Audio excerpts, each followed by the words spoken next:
सारी खबरें शुभ नहीं होती, कुछ मंगल भी होती हैं और जो न शुभ हैं न मंगल वो करती हैं सावधान। शुभ बताने, मंगल दिखाने और सावधान करने मैं हूं आपके साथ मिशा बाजवा चौधरी। रूस और यूक्रेन के बीच चल रहा तनाव चरम पर पहुंच चुका है। अभी तक रूस यही कह रहा था कि उसकी मंशा यूक्रेन पर हमला करने की नहीं है और वो अपने सैनिकों को सीमा से वापस बुला रहा है, लेकिन रूस की नापाक मंशा का सैटेलाइट एविडेंस मिल गया है। सैटेलाइट की तस्वीरें सामने आई हैं जिसने रूस की मंशा की पोल खोल दी है। अभी रूस समर्थक विद्रोहियों ने एक स्कूल पर गोलीबारी कर दी जिसमें 3 लोग घायल हो गए। इस घटना के बाद रूस और यूक्रेन एक दूसरे पर आरोप लगा रहे हैं, लेकिन सवाल है कि आखिर रूस चाहता क्या है।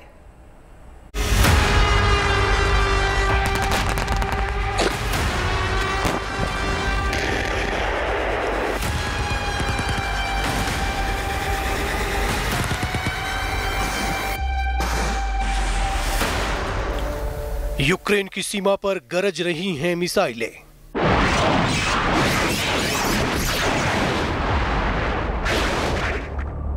बेलारूस की ओर जमा हुई है रूस की फौज।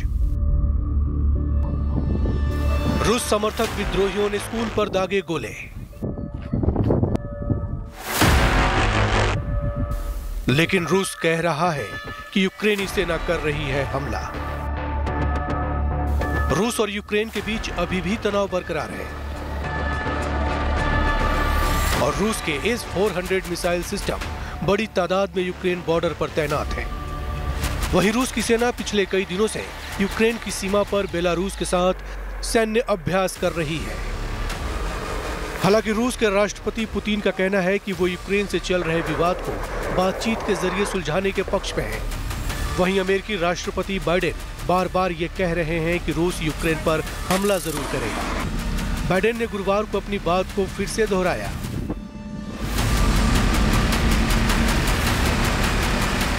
पुतिन एक बार कह चुके हैं कि वो यूक्रेन का मुद्दा बातचीत से सुलझाने के पक्ष में है। इसके बाद से वो खामोश हैं। लेकिन अमेरिकी राष्ट्रपति जो बाइडेन बार बार कह रहे हैं कि रूस हमला जरूर करेगा। बाइडेन ने कहा है कि हमें इस बात का इशारा मिल रहा है कि रूस यूक्रेन पर हमला करने की तैयारी में है। हमले का खतरा बहुत ज्यादा है क्योंकि रूस ने अभी अपनी फौज को हटाया नहीं है। इसके अलावा रूस छिपकर भी हमला कर सकता है। अमेरिकी राष्ट्रपति बाइडेन रूस पर छिपकर हमला करने का जो इल्जाम लगा रहे हैं उसकी गवाह ये तस्वीरें हैं। गुरुवार को यूक्रेन के लुहांस्क इलाके में जमकर बमबारी हुई और इसकी चपेट में एक स्कूल और कुछ इमारतें आ गईं। लुहांस्क इलाके में अलगाववादियों का दबदबा है जिन्हें रूस का समर्थन हासिल है। यूक्रेन का कहना है कि यह हमला रूस समर्थित अलगाववादियों ने किया है, जबकि विद्रोही गुट यूक्रेन की फौज पर ही आरोप लगा रहा है। इस समय रूस और यूक्रेन के बीच तनाव चरम पर है।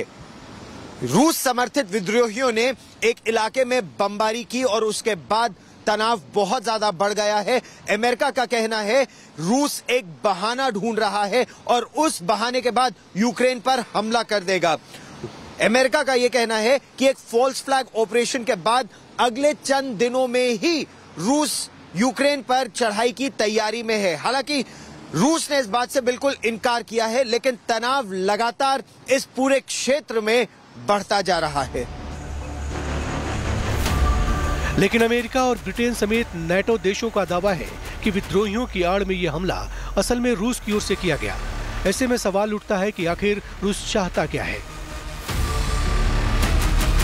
वाकई अगर रूस यूक्रेन पर हमले की तैयारी में है तो उसे किस बात का इंतजार है, और अगर रूस का इरादा हमले का नहीं है तो यूक्रेन सीमा से फौज क्यों नहीं हटा रहा। वहीं सवाल यह भी है कि क्या रूस ने अमेरिकी घेराबंदी से चौकन्ना होकर हमला टाल दिया है। इस वक्त जिस तरह की टेंस सिचुएशन है रूस और यूक्रेन के बीच में, और जैसा मैं हमेशा कहता हूँ ये लड़ाई रूस और यूक्रेन के बीच में नहीं है, ये लड़ाई रूस और अमेरिका के बीच में है। ये जियोपॉलिटिकल इन्फ्लुएंस की लड़ाई है, ये लड़ाई है कि कंटेनमेंट की लड़ाई है। तो मेरा मानना ये है कि रूस और अमेरिका या वेस्टर्न कंट्रीज़ या नेटो कंट्रीज़ जब तक हिस्टोरिकल रॉन्ग्स जो हैं, जो परसीव्ड रॉन्ग्स हैं, उनको ठीक नहीं करते तब तक ये सिचुएशन बार बार होती रहेगी।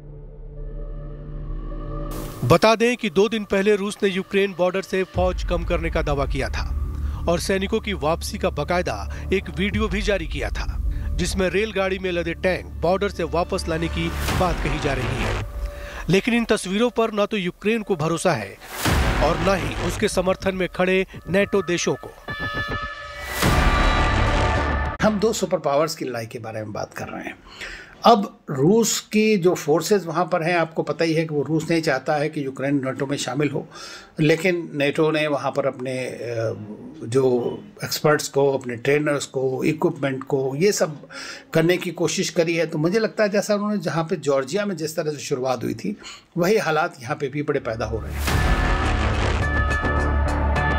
यूक्रेन के डर और नेटो की आशंकाओं को यूं ही खारिज नहीं किया जा सकता, क्योंकि यूक्रेन को रूस की सेना ने 3 तरफ से घेर रखा है।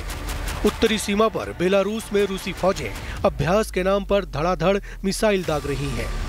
पूर्वी सीमा पर लुहांस्क और दोनेत्स्क प्रांतों के विद्रोही पहले ही मोर्चा खोले हुए हैं और दक्षिण की ओर क्रीमिया पहले ही रूस के कब्जे में है, जहां स्थायी शिविरों के अलावा हाल ही में बड़ी तादाद में रूसी फौजें पहुंची हैं। और कहा जा रहा है कि 1.5 लाख से ज्यादा रूसी सैनिकों ने यूक्रेन को 3 तरफ से घेर रखा है। जानकार ये कहते हैं कि 2014 में भी कुछ इसी तरह रूस ने क्राइमिया को अपने कब्जे में ले लिया था, अपना वर्चस्व वहां स्थापित कर दिया था। फिर यूक्रेन के कुछ इलाकों में रूस धीरे धीरे अलगाववादी शक्तियों को और मजबूत बना रहा है। 2022 में अंदेशा ये है कि रूस धीरे धीरे नेटो न आ जाए यूक्रेन में, इसी बहाने यूक्रेन को अपने कब्जे में ले लेगा और इसीलिए यूक्रेन के लोगों के मन में थोड़ा भय है, डर है। यूक्रेन के राष्ट्रपति न केवल नौसेना बल्कि सेना के जवानों से भी फ्रंटलाइन पर जाके मिले। यहां पर अलग अलग जगह भर्ती शिविर भी लग रहे हैं। युवा वर्ग सेना में भर्ती होकर, हालांकि वो चाहते शांति है, लेकिन अपने सरहदों की सुरक्षा भी करना चाहते हैं। और ऐसे में इस पूरे इलाके में 2014 से जो तनाव शुरू हुआ था, 2022 में अब लगभग चरम पर है।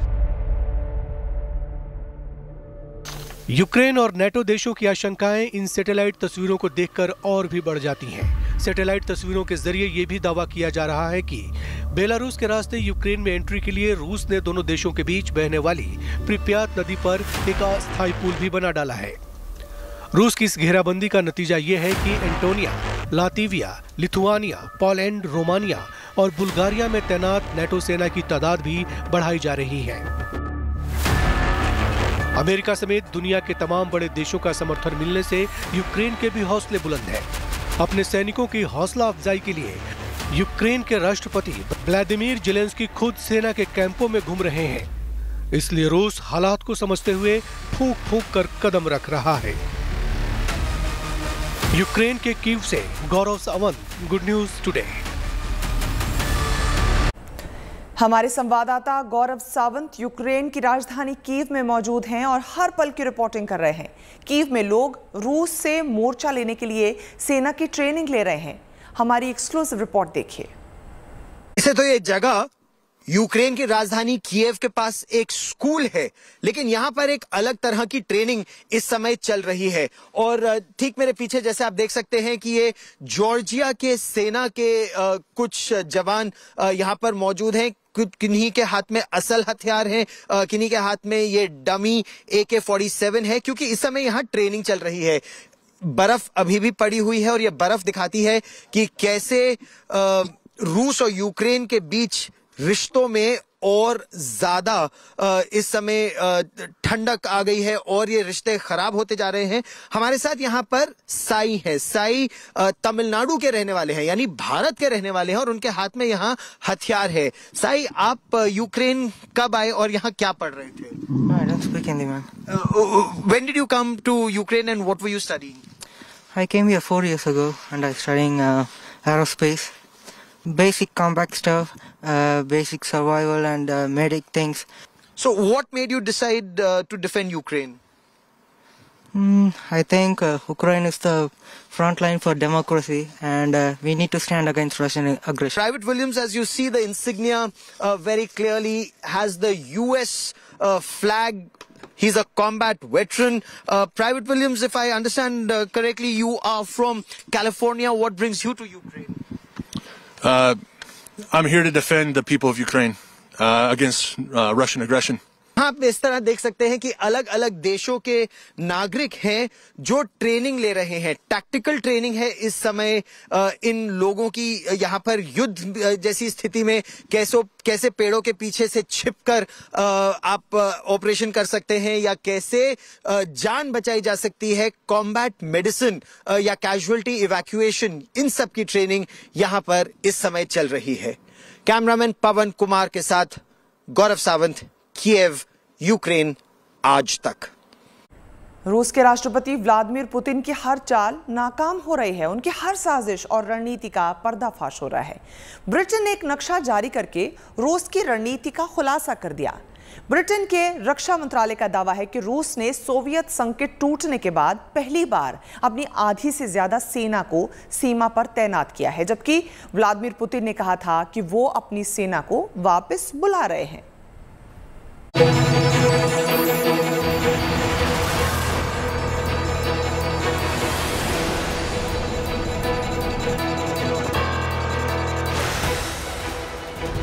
रूस और यूक्रेन के बीच तनाव अपने चरम पर पहुंच चुका है और दोनों ही देशों के लाखों सैनिक सरहद पर आमने सामने तैनात हैं। अमेरिका की माने तो रूस कभी भी यूक्रेन पर हमला कर सकता है, लेकिन इसी बीच ब्रिटेन ने एक नक्शा जारी करके रूस की रणनीति का खुलासा कर दिया है। ब्रिटेन के रक्षा मंत्रालय का दावा है कि रूस ने सोवियत संघ के टूटने के बाद पहली बार अपनी आधी से ज्यादा सेना को सीमा पर तैनात किया है। रूसी सेना अपने इलाके के साथ साथ बेलारूस और काला सागर में भी मौजूद है। दावा तो ये भी है कि रूस के निशाने पर सबसे ज्यादा यूक्रेन की उत्तरी सीमा है।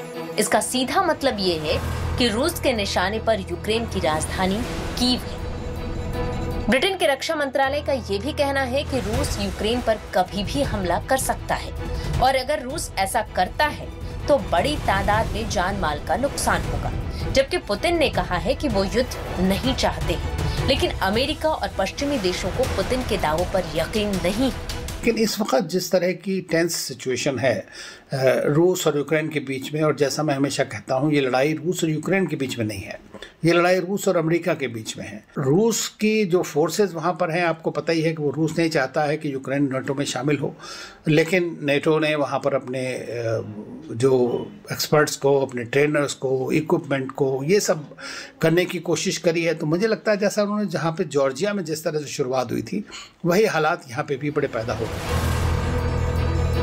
रूस का दावा तो ये भी है कि वो यूक्रेन की सीमा से अपने सैनिकों को कम कर रहा है।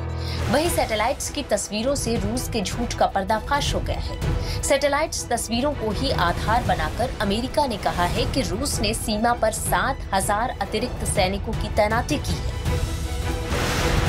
ब्रिटेन के रक्षा मंत्रालय का दावा है कि रूस ने बॉर्डर से अपने सैनिकों की वापसी नहीं की है और इसके कोई सबूत भी नहीं, बल्कि रूस ने इतने बड़े पैमाने पर सेना की तैनाती की है कि वो बिना किसी चेतावनी के हमला कर सकता है। बता दें कि रूस ने क्रीमिया, बेलारूस और दक्षिण पश्चिम रूस में 1 लाख से ज्यादा सैनिकों को तैनात कर रखा है। इसके अलावा रूस उत्तरी अटलांटिक सागर, बाल्टिक सागर और भूमध्य सागर में नौसेना की एक्सरसाइज चला रहा है और ब्रिटेन ने कहा है कि पुतिन नहीं चाहते कि यूक्रेन नाटो देशों में शामिल हो। यूक्रेन के कुछ इलाकों में रूस धीरे धीरे अलगाववादी शक्तियों को और मजबूत बना रहा है। 2022 में अंदेशा ये है कि रूस धीरे धीरे नेटो न आ जाए यूक्रेन में, इसी बहाने यूक्रेन को अपने कब्जे में ले लेगा। अमेरिका ने यूनाइटेड नेशंस को जानकारी दी है कि यूक्रेन की सीमा के पास रूस ने 1.5 लाख से ज्यादा सैनिकों की मोर्चेबंदी की है। अमेरिका ने साथ ही ये भी कहा है कि रूस यूक्रेन पर हमला करने के बहाने खोज रहा है। लोगों ने यहाँ पर कोशिश यही की है कि किसी भी तरह तनाव को अपने जीवन में न आने दे। क्यों? क्योंकि वो ये कह रहे हैं कि उनके जीवन में ये तनाव लगभग 2014 से चल रहा है, जब रूस ने क्राइमिया पर अपना वर्चस्व स्थापित किया था। उसके अलावा रूस अलगाववादी शक्तियों की मदद से यूक्रेन के कुछ इलाकों में यूक्रेन के शासन को कमजोर करने में निरंतर लगा हुआ है। ऐसे में अब खतरा यह है कि क्या एक फॉल्स फ्लैग ऑपरेशन के जरिए रूस पूरे यूक्रेन को अपने कब्जे में ले लेगा, जैसा अमेरिका के राष्ट्रपति जो बाइडेन का कहना है। और यही बात अमेरिका के secretary of state Antony Blinken ने भी कही। कैमरामैन पवन कुमार के साथ गौरव सावंत, कीव, यूक्रेन। यूक्रेन और रूस की तनातनी की असली वजह क्या है? क्या इस खेल के पीछे अमेरिका का हाथ तो नहीं है? क्योंकि इस विवाद की एक वजह जहां क्राइमिया है, तो वहीं दूसरी तरफ नाटो भी है। लेकिन इसके अलावा एक तीसरी वजह यूरोप में होने वाली रूस की गैस और तेल की सप्लाई है।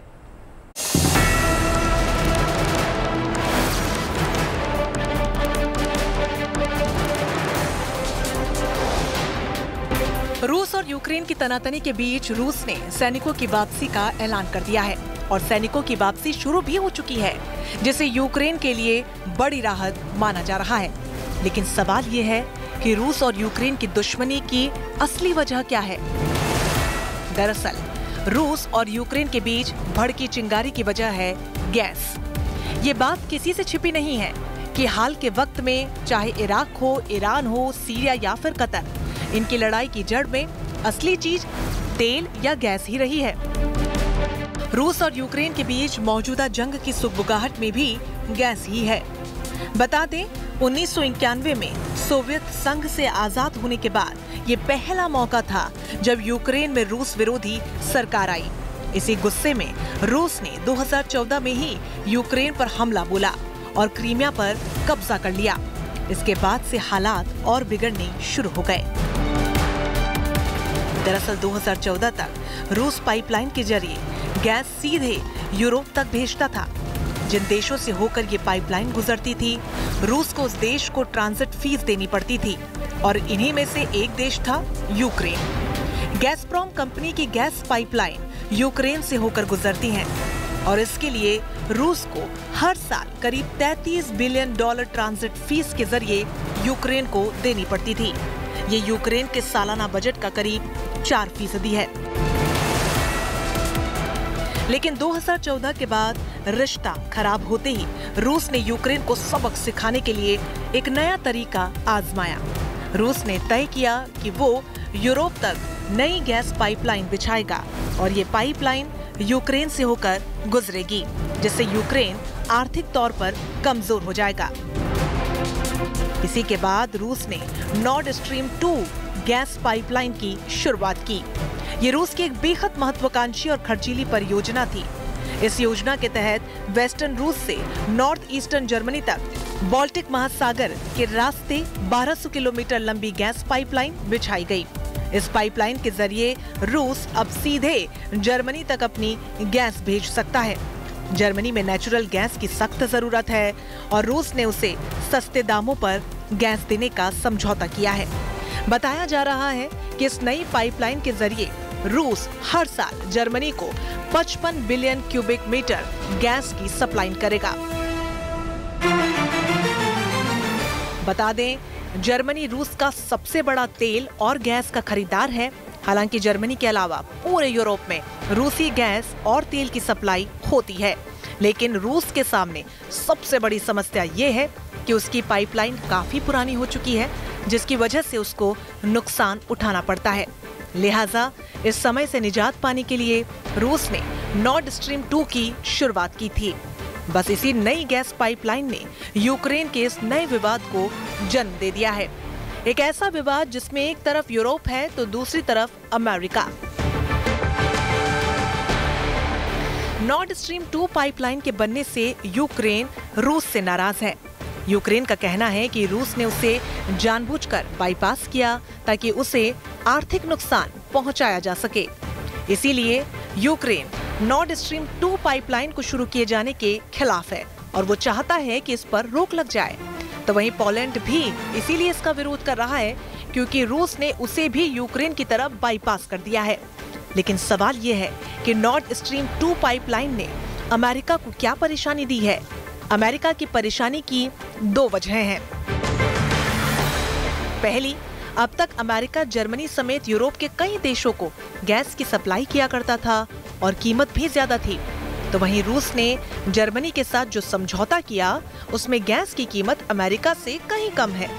जाहिर है इससे अमेरिकी कंपनियों को नुकसान होगा। और अमेरिका की दूसरी परेशानी ये है कि नई गैस पाइपलाइन पूरे यूरोप को ऊर्जा के मामले में रूस पर निर्भर कर देगी।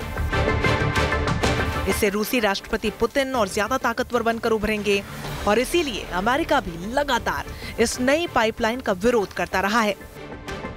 और यूक्रेन को ये डर भी है कि पाइपलाइन बन जाने से उसको जो कमाई होती थी वो बंद हो जाएगी, जिससे उसे भारी नुकसान हो सकता है। तो वहीं अमेरिका की मंशा जर्मनी समेत यूरोप को अपनी गैस और तेल बेचने की रही है।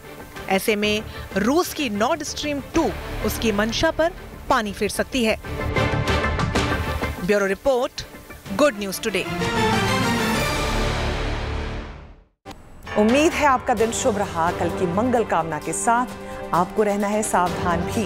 अभी के लिए मैं मिशा बाजवा चौधरी आपकी शुभ रात्रि की कामना के साथ आपसे विदा लेती हूँ।